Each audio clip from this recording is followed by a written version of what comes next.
Well, hey, Dave Melinda here, Positive Polarity Podcast. Hope things are going awesome for you. Every week, I do my best to find cool people, and this week is no exception.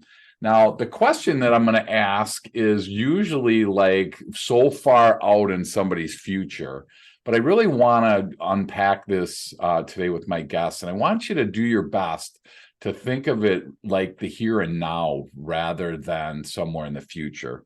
And the question really is are you living your best life? And did you know that it's within reach?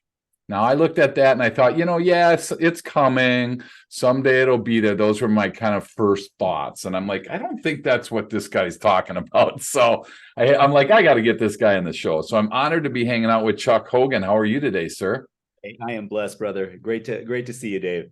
Awesome. I'm excited to hang out with you. You are the co-founder and partner at a company called YBL, which stands for Your Best Life. So what in the world is going on at Your Best Life these days? Thank you for the intro. And it really is a profound question. What does it mean to live your best life?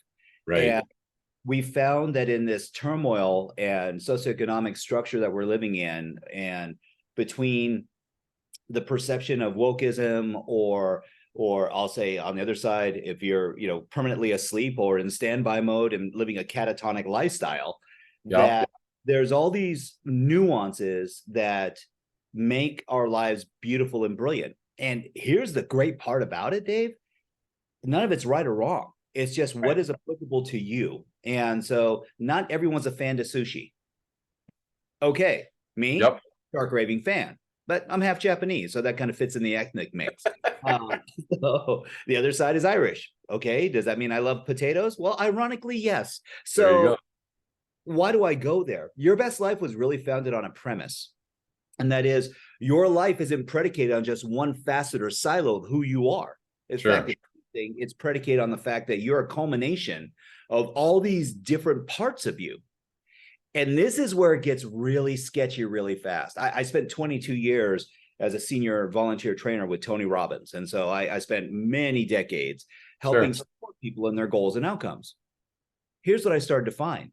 The minute you start to judge, I'm not talking measure, Yep. you start to judge the validity of your faith, family, fitnesses, or finances, and more in particular, who you are in your body, mind, and spirit in any one of those engagements, you start to lose access to all the resources, skills, and benefits that come along with anything that you've learned within Sure. those silos. Because now you've made it wrong. You've made it wrong. And so it's like, well, that's not your best life. That's called survival. That's like we're scratching the surface and hoping that, hey, I have air, I have water, I have food, I have shelter.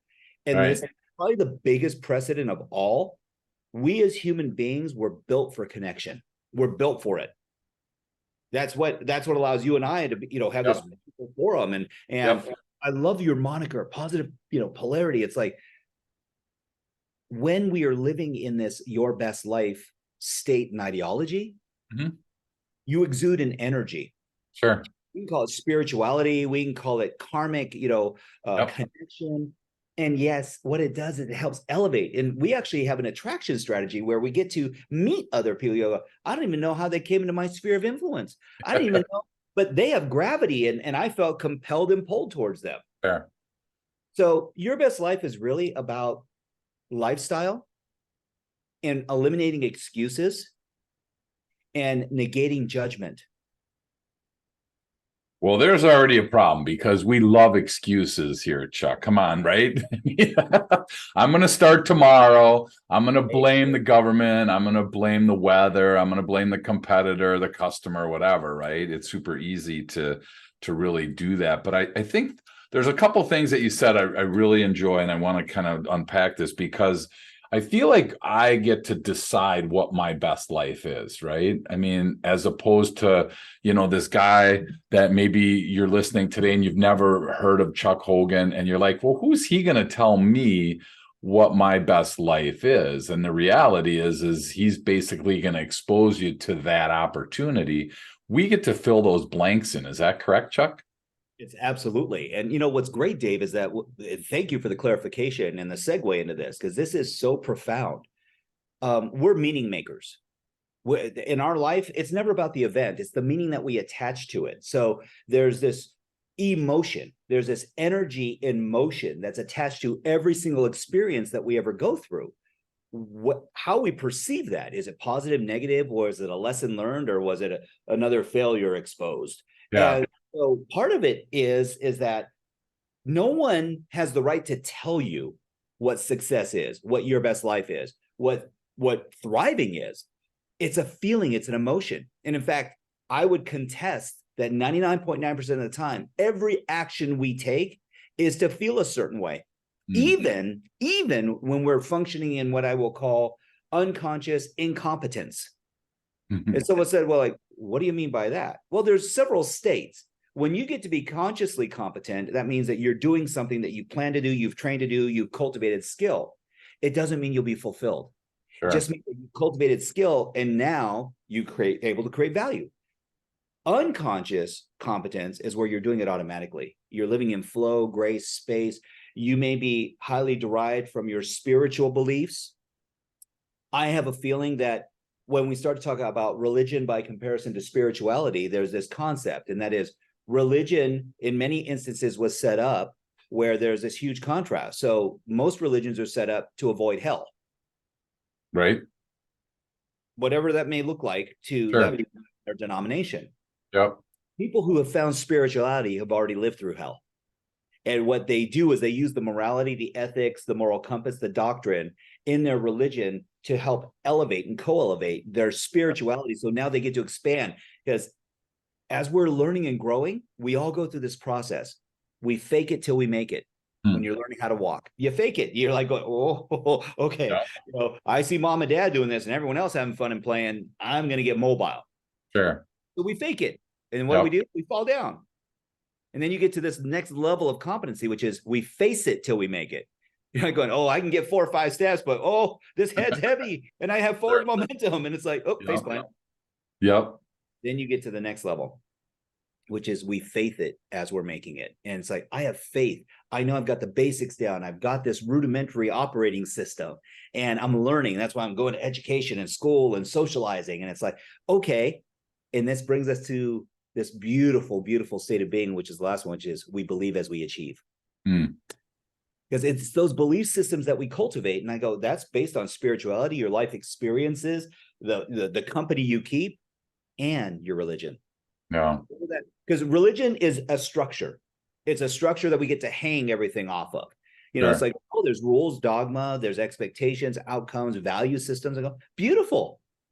No one gets to judge that. Yeah. Neither do you. And this is where it gets really real, really raw, really fast. Sure. So they go, well, what do you mean I don't get to judge? No, you get to decide. Judgment is outside of you. Standards and measurement are within you. So if we are constantly striving for better, that's kind of the human condition. The mortal toil is got to do better, got to be better, got to make more money. I go, no, you don't have to do anything. You get to. Yeah. And the precipice of this, that kind of tipping point, is when we start to understand that I'm doing all this to feel a certain way.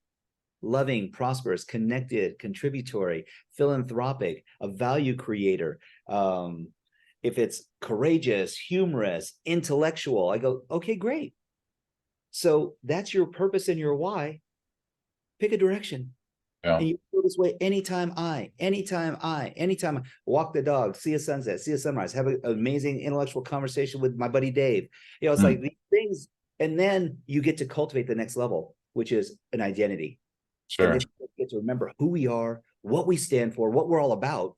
And we get to release and create freedom of beratement, judgment, procrastination, things that have been holding us back. Because the truth is, we don't find any health in that. We don't find any prosperity in that. Then you come up with outcomes and goals and mammoth action. These in concert together, brilliant. Yeah, that's awesome. Many people do, my friend. They come up with an outcome or goal. They try to attach it to a way of feeling, and then they take mammoth action. And then they have this massive gap. And they're trying to figure out, how do I close the gap? By starting with the right origination point, which is, how do I need to feel most often? Sure. Well, and that's crazy because I'm guessing when we jumped on and asked that question, your best life is within reach. I'm thinking just because I did it when I first looked at it, I was like, what does that look like to me? Okay. I'm like, and then you start thinking about laying on the beach, or you start thinking about whatever there is. For me, I went right to the beach because I just could, yeah, I could lay in the sun all day. Right. And That's so nice, brother. yeah, we both have Southern Cal in us. So it's like, the reality is that there's so much more, some of the things that you're talking about, living judgment free, or, living with hope, incorporating your faith and your family into this, and fitness and finances, it's so much broader. But I have to say, Chuck, it's odd because I was raised, I don't know about you, but I was raised, we don't talk about money. We don't Right. talk about religion or, faith, whatever. We don't talk about those two things, which really only leaves my fitness and my family. And, let's face it, I live with my family every day. Some days I could take them or leave them. So now I'm down to this fitness thing, and it's a constant struggle. So I'm looking at these four and I'm like, dude, I love them, but I'm like, man, I'm so unclear as to what happens here. So Right. for somebody listening, in addition to me, that's looking at these with some confusion just because we haven't been exposed to this, where do we start with this? When you're talking about your faith, your family, your fitness, and your finances, is there a starting spot for us here? Absolutely. And it's going to go back to those feelings. So I have these three questions that when we're having, see, here's the interesting part too. We don't have a coaching model in our community. We actually have a mentor strategist model. What's the difference? A coach is someone that has cultivated skill through going to classes. A mentor strategist has cultivated those skills as well, but in life. They've lived it, they've exercised it, they walk the talk, they're a living representation of Sure. faith, family, fitness, and finance. It pains me to no end when someone goes, I'm a life coach. And I go, great. So what aspects of life? All of them. It's like, oh, wow. So tell me about your health and fitness routine. What do you do? Well, I put on a few. We're getting close to the holidays. Okay. Yeah. Okay. Tell me about your family. Well, I'm not really in a committed relationship right now. And I'm like going, Yeah. am I in the But I wrong can tell place? you how to do it. Well, and so the deal is a strategist isn't looking to tell you how to do it. They're looking to collaborate with you to unfold and open up your deepest desires and visions. See, there's a lot of people that go, dream big. And I go, I love dreams. They're amazing, but they are so outside of you. Yeah. Well, visions come from within you. They are Yeah. a manifestation of your faith, your family, your fitness, your finance, body, mind, and spirit. And so now it's no longer a theory. It's like, ooh, it's within touch. It's within reach now. Yeah. So I ask these a couple questions. And the first question, and it's so simple. So for all of your folks listening, get in this habit. Number one, start journaling. And what I'm going to ask you to journal is 2.5 minutes a day. That's it to start with. The first question, we'll start with the morning first. I'm going to ask myself, how do I need to feel most often today? How do I need to feel? Joyous, celebratory, energetic, enthused, enlightened, guided, appreciative? How do you need to feel most often today? And you're going to pick the top three, and you're like going, okay, I'm committed to these. Whatever direction I get to go in to actually feel this way. Doesn't mean that you're going to preclude your work or your job or your responsibilities. It's in construct and in conjunction with. So I go, okay, brilliant, love that. At the end of the day, you're going to check in. How did I feel most often today? What did that mean to me? I.e., what did I learn? What did I experience? Oh, I had to deal with that jerk today. Oh my gosh, boy, that taxed me. But I found out I could be patient, not lose my control, keep my composure, and still be in service. Wow, what a lesson. And then we follow it up. Sure. How do I need to feel tomorrow? Or do I need to feel a different way? Because Yeah. the truth is, we're meaning makers. And when we understand the meaning we've given to something, it actually helps build that rapport within us. Now, you asked a brilliant question. If I'm in a situation in a moment, and someone's like going, okay, Chuck, that sounds pretty woo-woo. I go, okay. Why do you work? Why do you play? Mm. Why do you love? Why do you go to the beach?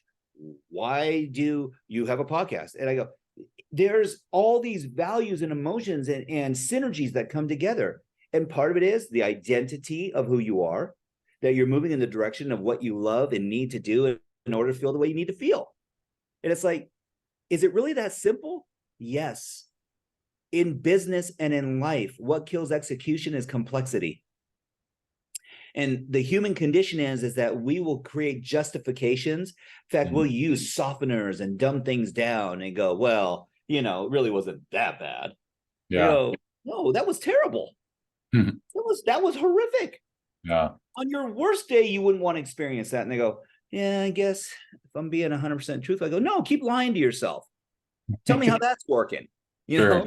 Yep. So part of this identification, when we're actually engaging with different people in the community, and I have the privilege of doing this, by the way. I'm as a senior, as one of the co-founders, and as a senior strategist within our community. They'll ask me, and they go, Chuck, where should I start? And I go, well, tell me how you're feeling. How's your energy level been? And we'll go into it. We'll go into body, mind, and spirit, and go, okay, what are you feeding your mind? They go, yeah, I really wanted to go and do some more masterminds and this, that. And I go, well, are you looking to be more busy? And they go, no. Looking to grow and expand. So, okay, great. Then there's some real easy ways for you to expand your mind. Sure. Because there's a age-old saying, I believe it comes from Jim Rohn, and he said, tend the weeds to the garden of your mind. Because here's what happens. We are often given instruction by others that when we're learning new concepts and constructs, that we need to leave what we've learned at the door. So the minute you data dump, the minute you release and let go of, there's open space. And the human condition is, in this 10 million-year-old monkey brain, is that it's like, I'll do everything to avoid the saber-toothed tiger. So that means if I have to stock up on food and have more money, create more capacity, whatever the case might be, I will move heaven and earth to get to that temperature that feels good to me. So if you're a 72 degrees, you'll break the furniture apart, light your clothes on fire, do whatever you got to do to get to 72 degrees. Here's the cray part. You get to 72 degrees and you're like going, oh, I better open a window. Yeah. And so we start to self-sabotage to a degree. Yeah. And this is that component where we self-sabotage because we don't feel worthy. We don't feel that we're in compliance. And it's like, well, I don't want to be that guy. I can't stand people who are showy or flashy. And they go, oh, is that how you think you're showing up? Is that how you think you're showing up? Because that's Sure. where the job. Go, how do you feel? You go, well, I actually feel better than I felt in years. Sure. Oh. So to your point, the confusion comes from when we are trying to figure what's the jump off point. And this is when we have to adopt Nike. Just do it. Yeah. Your strategists and people who care about you. And it's kind of like being a fiduciary of your emotions and your life experiences. Sure. A fiduciary has a legal responsibility to make sure that they're doing what's right for you. And the only time that they get remuneration is when they create value. So here's the you need to be with a strategist, or i.e. a coach, that has your best interests at heart, and they're concerned about you, not about the words coming out of their mouth. They are there to serve you and to make sure that your needs are being met at the highest level, and providing you with SOPs, so some standard operating procedures, and even more so, KPIs. You need key performance indicators. They're going to show you as you're being accountable, so as you're faithing it as you make it. But you may have to face it till you make it. Yeah. I will never contest to fake it till you make it, because there's so much incongruence in that your body knows that you're not being genuine. Sure. Well, thanks for sharing that. There's a lot there. And, I want to go all the way back to what you said. The first thing is to journal. I mean, you probably lost a lot of people right at that spot. We're entrepreneurs, we're business owners, we're trying to figure out where the next customer is coming from, whatever your day-to-day activity is, right? How do you get people to just stop long enough to actually do that? Because I full disclosure, I'm sure there's plenty of people. I'll fall on the sword on this one. I in the past, I bought the book with not a word in it. and I'm going to journal. And I wake up first morning and I look at that blank sheet of paper and I'm like, all right, what am I thinking? And I just start writing and I look and I go, oh my gosh, it's been like 30 seconds. Chuck, I feel like it's been all day, right? And so like you're asking, and then to complicate matters, you want us to talk about our feelings. It's like, especially for probably some men listening, I don't want to genderize it, but these are two tough words. So are there, I mean, it's tough to start. It feels like that's really once the amount of energy to start a train is it was where all the energy comes in. Once it's started, it seems like it's a lot easier. Once you have the inertia. So here's part of it, and I'll give you two really quick responses. One is that when we say journaling, really what I'm talking about is capturing content. And that's something that guys have no problem doing. They're like, oh, I can capture my content. And I go, well, great. So just ask yourself a higher quality question. This is where I will use hacks like your device. So I could take this device and I could put it on voice memo and I can just record it. I could actually put it on notes and it'll time and date stamp what I said, turn it into text and written word. And Gotcha. now I have it. I've captured it and I own it. It's mine. And so why do I go there? Pick the ways that support your lifestyle. Today's, lifestyle, there's ChatGPT 4.0. Oh my good gosh. You can talk to this thing. You can put in prompts. You can create so much different engagement where this thing will actually help create a program based on your personality, your outcomes and goals. So as a man, I don't talk about my emotions. I go, okay, great. So continue to suffer. They go, well, that sucks. I go, oh, well, isn't that an emotion? That's a feeling, right? And I go, so real men, and I'm just going to say it, real men have no problem crying. Real men have no problem with expression of self. Here's the difference. They do it when it matters. Sure. And here's what's happened. This is why dis-ease is so rampant in all of us now. We are creating meanings that weakness comes from actually communication. And that's why divorce rates are way up 65, 70%. It's a reason why we find disconnection in people, yet the thing they desire most is to be connected to someone else. So how do we make it easier? A friend of mine, Marlon Smith, brilliant man, created this little simple process called REPOH, R-E-P-O-H. And it's real simple. Starts with R, repetition. Repetition is the mother of all skill. If you want to develop a habit, repetition is key. The E stands for easy. It needs to be easy. If it's not easy, you won't do it. Here's the hook. The P stands for pleasure.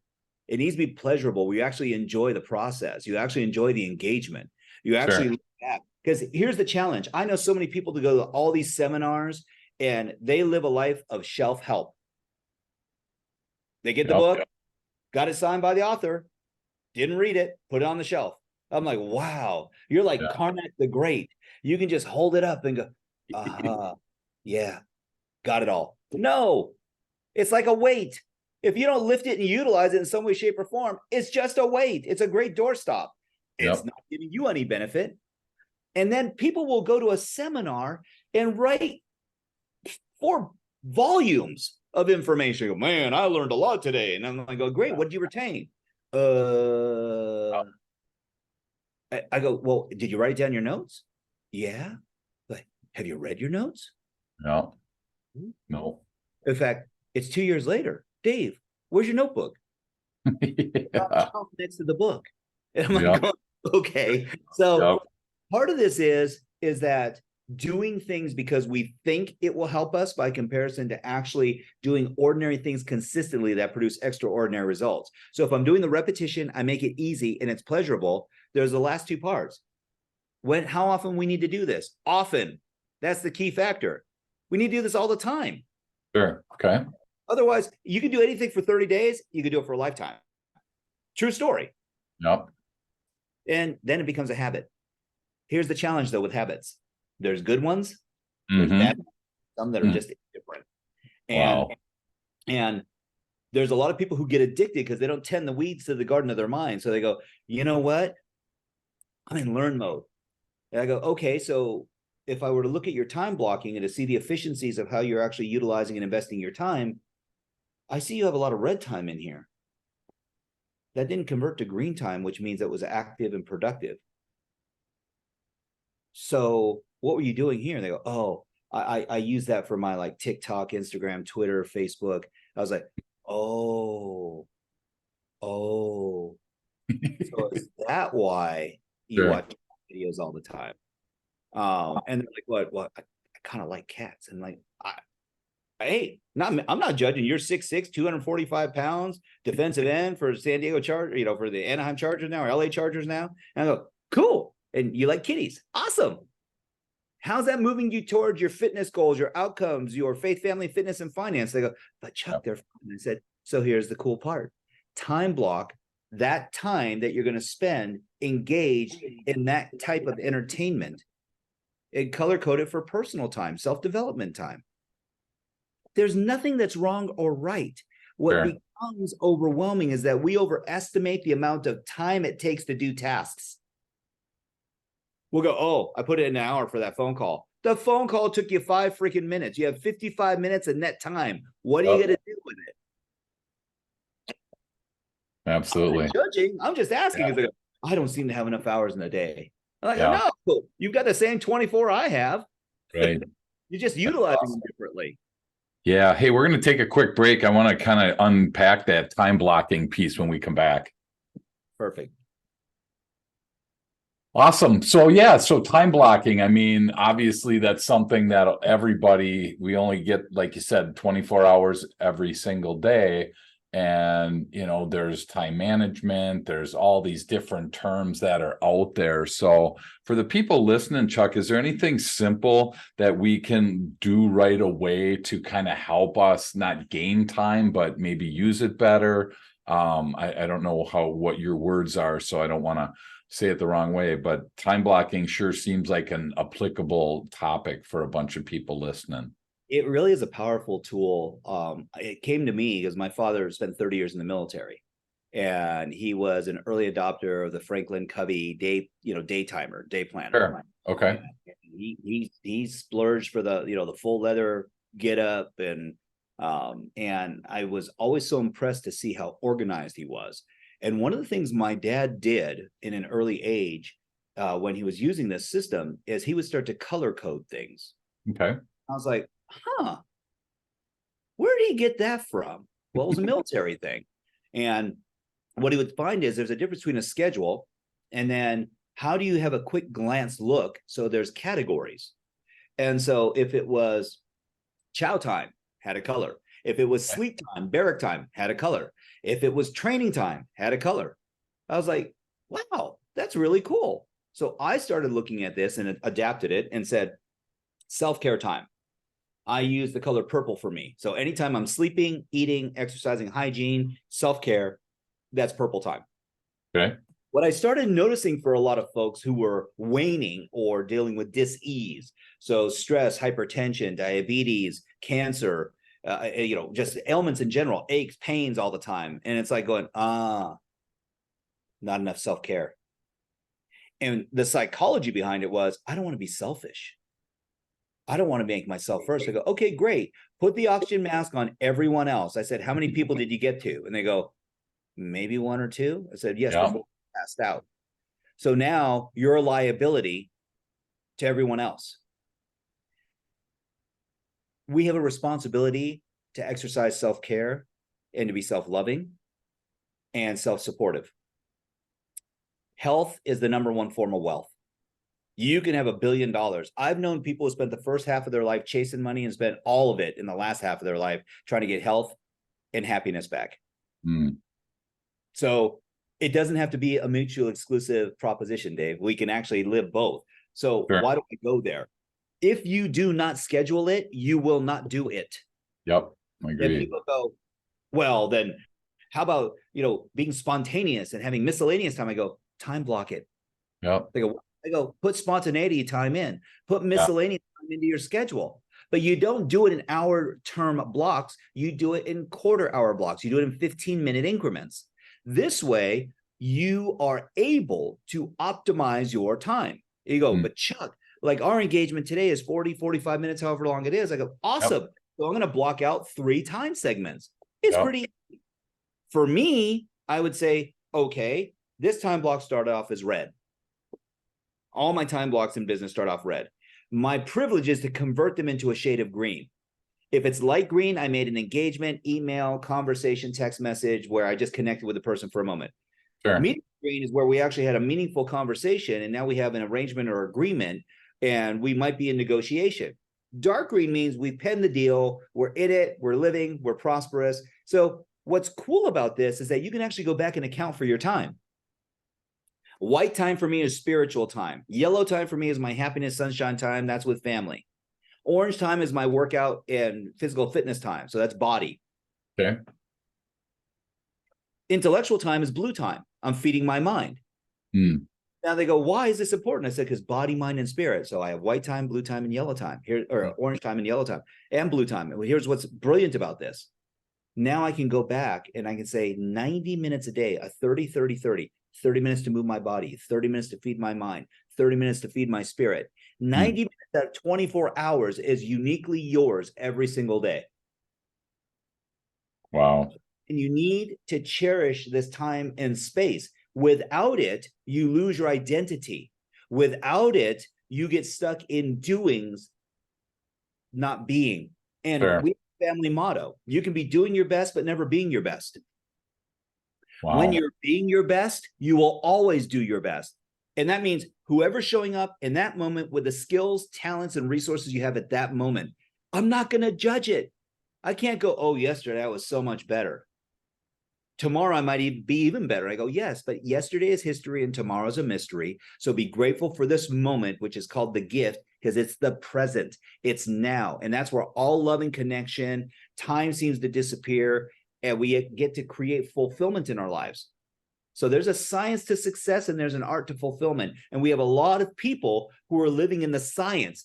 Oh, just tell me what to do. Show me. Tell me when to buy this stock, when to release this one. And I go, okay, are you happy? You made a lot of money. Are you happy? Well, no.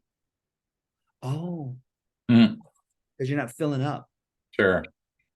So do most people come to you, Chuck, or come to this journey understanding what their best life is, or is it kind of get discovered as they go?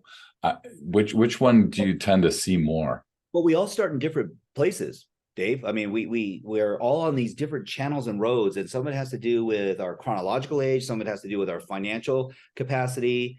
We have people who are billionaires and all the way down to, people earning a couple $100,000 a year. And so why is that important to understand? Well, there's no measurement of money in this community.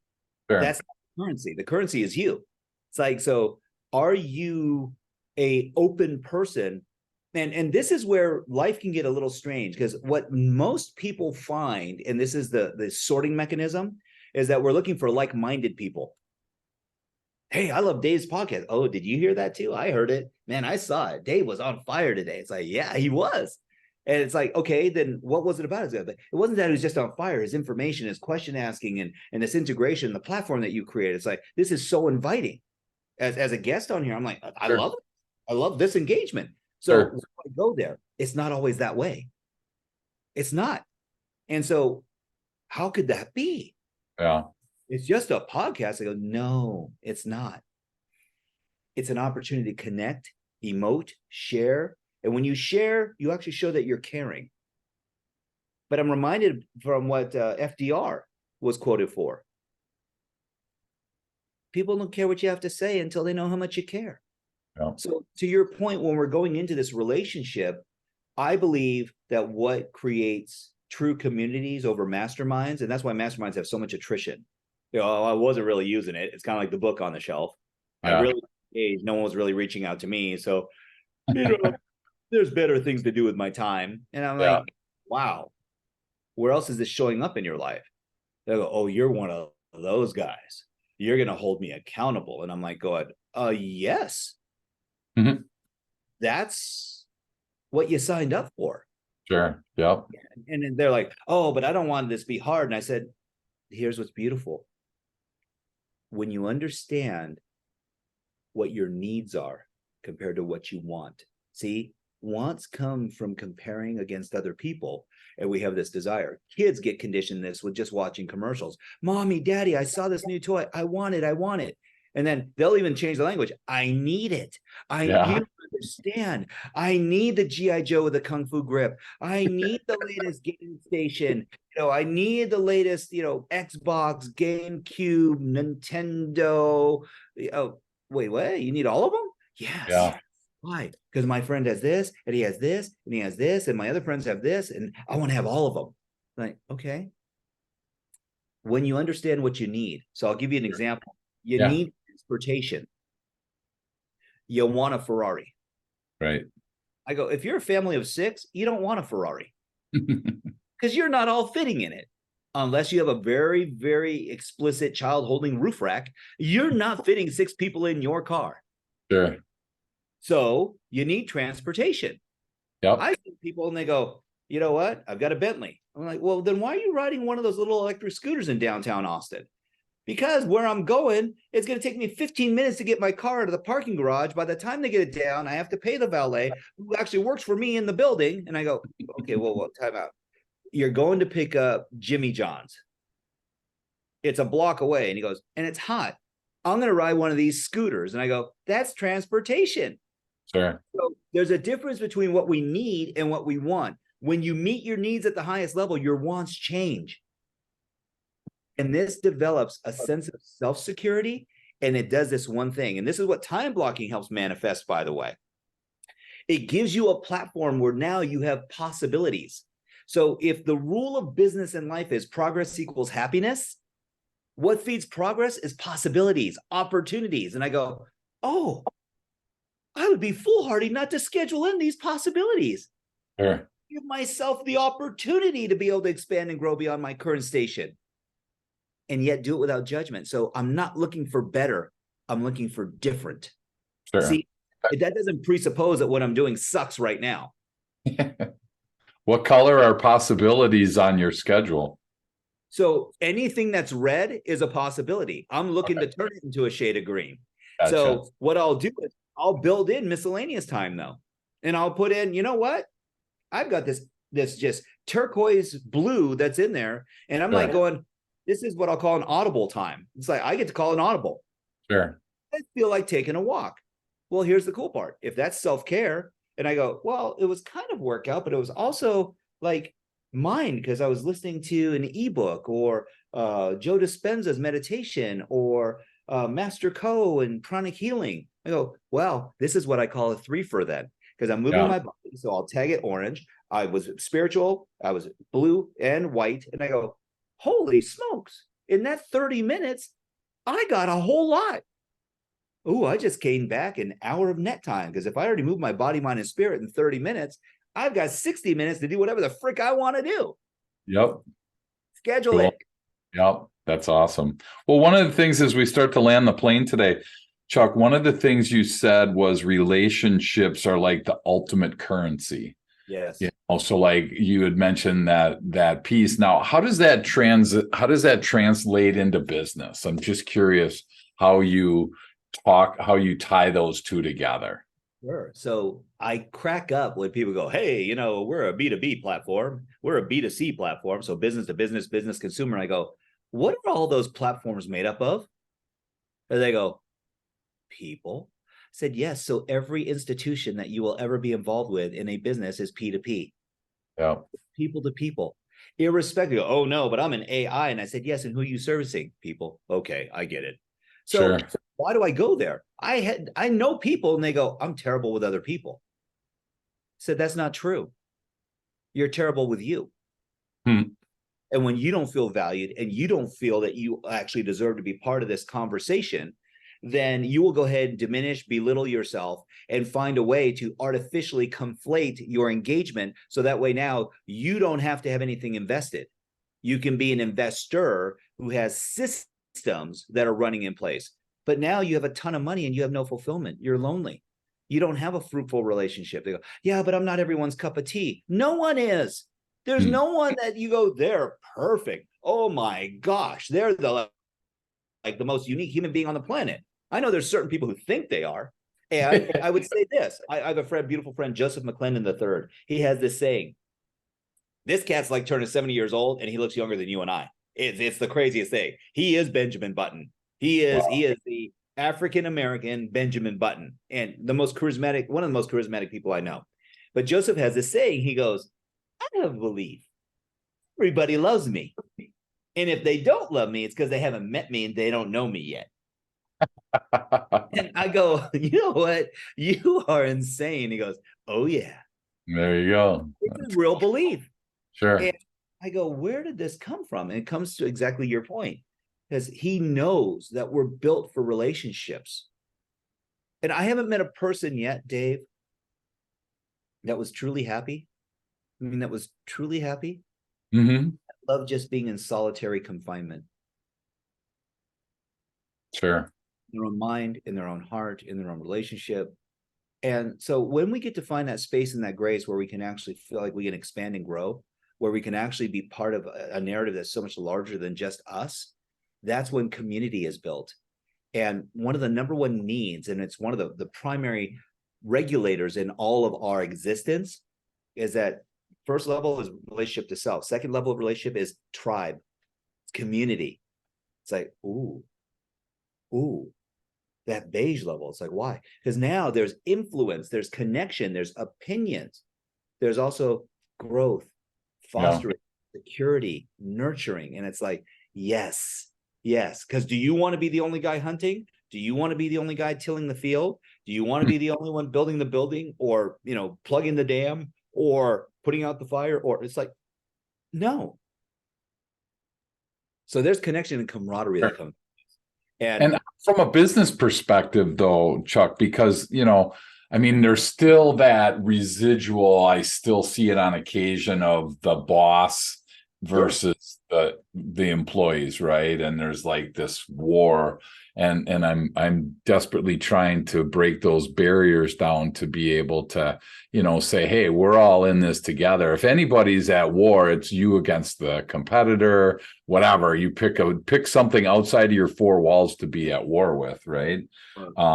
So I'm just curious, do you see that still in your journey, that there's still that residual effect, or is that it's quickly getting dissolving? Well, it's becoming dissolved and disavowed in some ways, because business isn't the same. The days of IBM and working for a company for 40 years and getting a gold watch and having a retirement fund don't exist anymore. Yeah. That's not the narrative. The narrative now is especially if someone's a millennial, is that within a 10-year period of time, they'll have between 5 and 7 jobs. They jump around like jackrabbits. It's the most amazing thing, but they're more compelled by worthy causes. Performing in service, creating value, a movement, a growth. And so this becomes really important to understand. And to your point about hierarchy, think about the construct of a CEO, a chief executive officer. If you're a C-suite executive, what's your responsibility? And people. Well, it's people, and it's processes, and it's personnel. Here's the interesting part, and this is something from Simon Sinek that I'm going to just share with everyone. If you haven't read this book, The Infinite Game with Simon Sinek, it's a must. It will get into the difference between an infinite and a finite mindset. But I'll paraphrase. He has this concept called the golden circle, and it starts with why,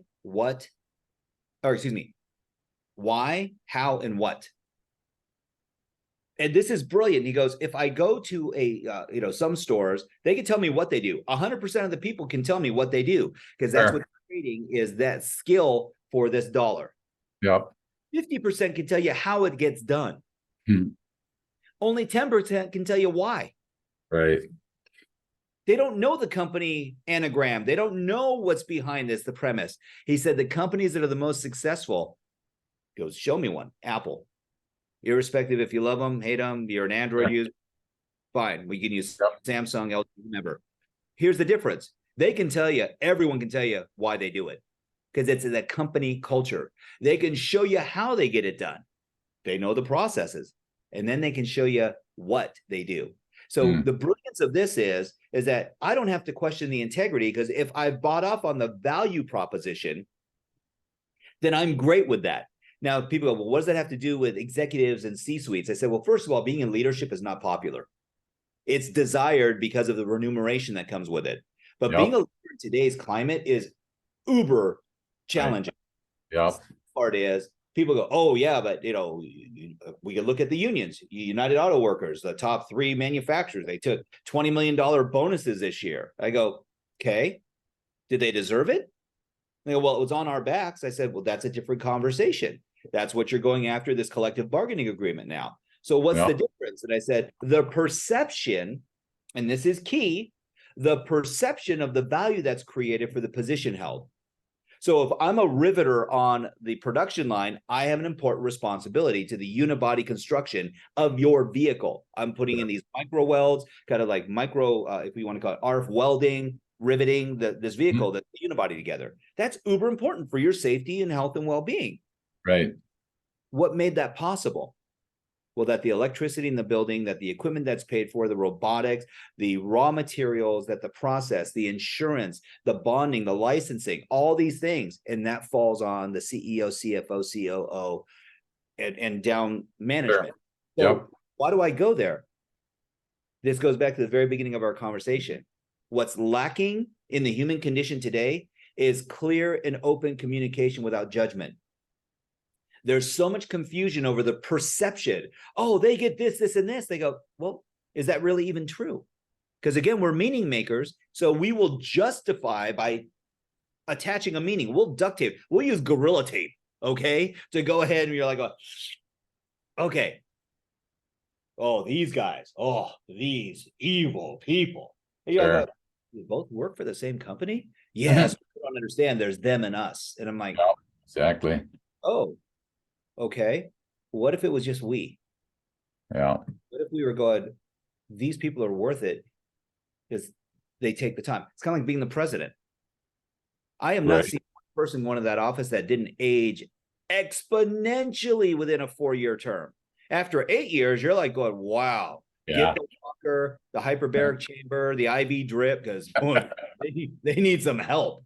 Yeah. And that tells you the toll that it takes on someone. Sure. Leadership is uber important.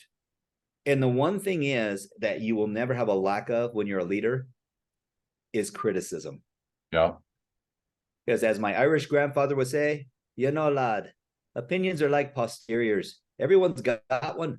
Some are prettier than others, and some are a lot smellier. And so I share that with you in kind of a comic relief moment, but the truth of it is that it's absolutely true. Everyone has an opinion about everything. And when? All the freaking time. Yeah. So that's awesome. Well, we could sit and talk about this all day. I want to end this with you sharing with us your tip of the day, whether it's something that we've already talked about or something that's on your heart. Somebody listening right now is just sitting on the edge of their seat waiting for this tip. So what's on your heart, Chuck, as we land this plane today? Yeah, slow down. Slow down. I've been that guy who's worked 120-hour weeks. I've been that guy, and there's some weeks that it feels like 120 hours. I am blessed to be a father of 3 amazing young adults and the most beautiful woman I could ever hope to call my wife for the last 35 years. And I share this with you because there was a time when I did not appreciate and slow down. I was so doing my best and praying that I was being my best. When you slow down, it affects your body, mind, and your spirit. And the fastest way to do this, so I'm not just going to say slow down, I'm going to show you. Sit up high in your seat. And as you take a deep breath in through your nose, deep, deep, deep, deep, deep.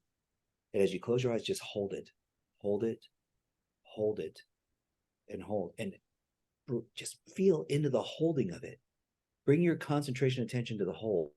And think about any judgment, any emotion that may have challenged you. And as you're holding, feel it, make it bigger. As you exhale, just let it fall out of you and release it. And you can do this 2 or 3 times, and you will be amazed how the chatter, the noise, and the 15 other voices in your head just melt away. And it gives you the serenity of knowing that you're living in your grace in the space of who you are, that God doesn't create trash, that the universe didn't conspire to put uselessness on this planet, that you're necessary, that you're loved, and you're a loving guiding gift from the universe, and allow yourself to be such. And slowing down will physiologically, emotionally, and spiritually help you get back to that center. That's fantastic. Well, I'll tell you what, if you're listening and you didn't get anything out of today, you can't blame Chuck, because he bared his soul, shared his heart. If people are listening right now, Chuck, and they want to connect with you, they want to learn more about YBL, maybe they have a question about something that they heard today, what's the best way for people to connect with you? Oh, thank you for that, Dave. Literally, you can go right to our website. It's yblnow.com. Because when should you live your life, your best life? Now. When would now be a great time? So yblnow.com, and you'll be able to see, we take 4 trips a year together based on faith, family, fitness, and finance. So we've gone to Machu Picchu, the Maldives, Mykonos. We're getting ready to head to the DR for fitness. Oh my gosh, this is going to be crazy. Can't wait. I saw that next month in November. So it's like, holy cow. This is, yes. And so once a quarter, we've learned something. And that is, if you're going to work hard, you've got to play hard. You've got to give yourself the opportunity to have unique experiences with other like-minded. And this was the key. And I didn't mention this earlier, and I'll stop with this. When you give permission to another like-minded person and you bare your soul, now that you become like-hearted. Yeah. And like-heartedness, you don't question the integrity, the opinion, the outcomes. You're giving them permission to stand for you, and they know your outcomes and goals. They know your deepest values and your rules. And so the best part about this is now is you're like going, man, I've got some brothers and sisters in arms that are here to go to battle with me, kick me in the butt with their pointy boots, but always do it with love. Yeah. Who wouldn't want that in their foxhole, right? I mean, at the end of the day, that's really important. And those faith and family and fitness and finances are so critical every day. And we just tend to fly by those 3 and focus on that financial. So thank you so much for balancing us out today, Chuck. I can't wait to keep learning from you. This has been awesome. I got to learn to not take so many notes, because now I got to do something with them, like you said. So, and we'll end with, hope is not a strategy for your best life. So there's some intentionality here. So again, reach out to Chuck, yblnow.com. For other episodes of ours, we're on the positivepolaritypodcast.com. And again, thank you so much, Chuck, for hanging out with us and bearing all your soul, and can't wait to keep learning from you. Pleasure's all mine, brother. Thank you for this beautiful forum. I appreciate you and your time today.